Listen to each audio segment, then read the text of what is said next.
ونعوذ بالله من شرور أنفسنا ومن سيئات أعمالنا من يهده الله فلا مضل له ومن يضلل فلا هادي له أشهد أن لا إله إلا الله وحده لا شريك له وأشهد أن محمدا عبده ورسوله اللهم صل وسلم وبارك على نبينا محمد وعلى آله وصحبه أجمعين.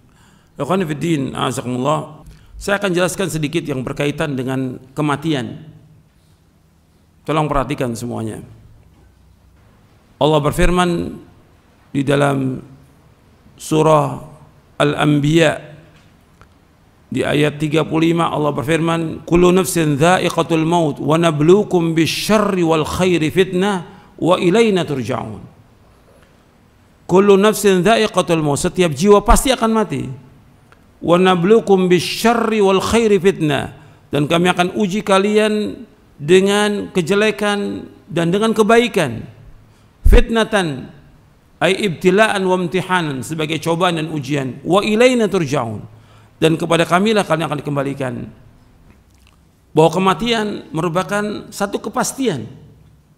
Setiap orang pasti akan mati. Allah berfirman dalam surah Ali Imran di ayat 185, "Kullu nafsin dha'iqatul maut wa innama tuwaffawna ujurakum yawmal qiyamah. Faman zuhzi'a 'anil nari wa udkhilal jannata faqad faz wa mal hayatud dunya illa mata'ul ghurur." Allah berfirman dalam surah Ali Imran ayat 185, "Kullu nafsin dha'iqatul maut", setiap jiwa itu pasti akan mati. Pasti akan mati. "Wa innama tuwaffawna ujurakum yawmal qiyamah", dan kalian akan disempurnakan ganjaran kalian pada hari kiamat. Faman zuhzi'a 'anil nar wa udkhilal jannah faqad faz. Barang siapa yang dijauhkan dari api neraka, dimasukkan ke sorga, maka dia adalah orang yang sukses. Wa mal hayatud dunya illa mata'ul ghurur, dan tidaklah kehidupan dunia mungkin kehidupan yang menipu. Allah menyebutkan dalam ayat ini bahwa setiap jiwa pasti akan mati. Jangankan kita, hatta Nabi Muhammad SAW, Allah berfirman, "Innaka mayyitun wa innahum mayyitun", sesungguhnya engkau Muhammad pasti akan mati dan mereka pun pasti akan mati. Pasti akan mati. Dan setiap jiwa pasti akan mati. Siapa aja? Apakah dia anak, bayi, remaja, sudah tua, laki, perempuan, orang kaya, orang miskin, dia pejabat, dia rakyat jelata, semua pasti akan mati. Siapapun dia, sehebat apapun, sekuat apapun, atau dia punya kekuatan atau penjagaan, atau dia penguasa atau pejabat atau siapa saja, pasti mati. Pasti. Kalau memang sudah datang ajalnya, tidak bisa dimundurkan.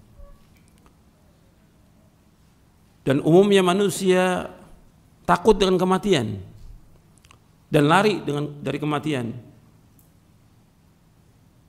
Tapi tetap mati itu pasti akan menjemput dia. Qul innal mauta alladzi tafirruna minhu fa innahu mulaqikum. Dalam surah Al-Jum'ah, katakanlah sungguhnya kematian yang kalian lari dari kematian itu, kalian pasti akan menjumpainya, pasti. Dan dimanapun orang itu berada, sekuat apapun penjagaannya, sehebat apapun benteng yang dia buat, tetap pasti mati. Aina ma takunu yudrikumul mautu walau kuntum fi burujim musyayyada, dalam surah An-Nisa. Di mana saja kalian berada, pasti mati itu akan menjemput kalian, meskipun kalian berada di benteng-benteng yang kokoh. Dan kita ingat bahwa semua pasti akan mati. Ini sudah ajal, nggak bisa dimajukan, nggak bisa dimundurkan. Fa idza jaa ajaluhum la yastakhiruna sa'atan wa la yastaqdimun. Apabila sudah datang ajal, nggak bisa dimajukan, nggak bisa dimundurkan, nggak bisa. Sehebat apapun alatnya canggih supaya orang yang sakit bisa hidup, nggak bisa hidup. Sudah ajal. Orang yang sehat bisa mati mendadak. Nggak bisa ditolong apapun juga. Kenapa? Itu sudah datang apanya? Ajalnya. berarti jatah rezekinya dia sudah habis. Jatah rezekinya dia sudah habis. Jadi ketika datang kematian, ini sudah ajal, cepat atau lambat, sehat atau sakit, ada wabah atau nggak ada wabah, pasti mati, pasti. Semua manusia pasti mati. Jadi nggak usah kita takut yang berlebihan tentang kematian, jangan. Ada wabah takut ke masjid, takut safnya rapat. Di mana iman antum? Yang suruh ke masjid siapa yang suruh? Allah dan Rasulnya SAW. Yang suruh merapatkan saf siapa? Rasulullah SAW. Antum ingat, Rasulullah yang menyuruh. Kita wajib taat kepada Rasulullah SAW. Sami'na wa ata'na. Insya Allah nggak nular, nggak nular. Tempat masjid, tempat yang aman, tempat yang bersih, gitu, yang dilindungi oleh Allah Taala. Tempat yang terbaik di muka bumi dari semua tempat yang ada di muka bumi ini. Yang paling baik masjid. Gitu. Kata Rasulullah SAW dalam hadis yang sahih riwayat Muslim. Jadi kita jangan kemudian ribut tentang datangnya ajal. Sedih wajar manusia. Tapi kita ini semuanya milik Allah. Allah yang mencabut nyawa ini dengan malaikatul maut. Dikembalikan kepada Allah semuanya. Jangan kemudian orang tuh nggak terima. Istrinya meninggal, suaminya meninggal, anaknya meninggal, orang tuanya meninggal. Ini ajal. Kita harus terima semuanya karena ini milik Allah. Maka yang kita ucapkan apa? Innalillahi wa inna ilaihi raji'un. Kita ini semua milik Allah dan kita akan kembali kepada Allah. Pasti udah. Kita milik Allah.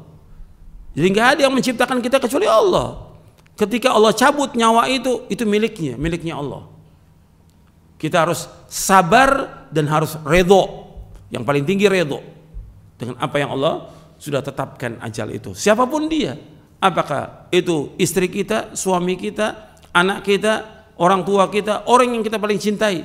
Kalau sudah datang ajal, ini adalah ketentuan Allah yang kita harus terima dan redho dan sabar. Tangisan apapun, jeritan apapun nggak akan bisa mengembalikan ke dunia ini. Nggak bisa. Orang menjerit, teriak-teriak, nangis sekencang apapun, nggak bisa kembali. Orang sudah meninggal. Yang ada kita ucapkan innalillahi wa inna ilaihi raji'un. Kita ini semua milik Allah dan kita akan kembali kepada Allah. Allahumma ajurni fi musibati wa akhlif li khairan minha.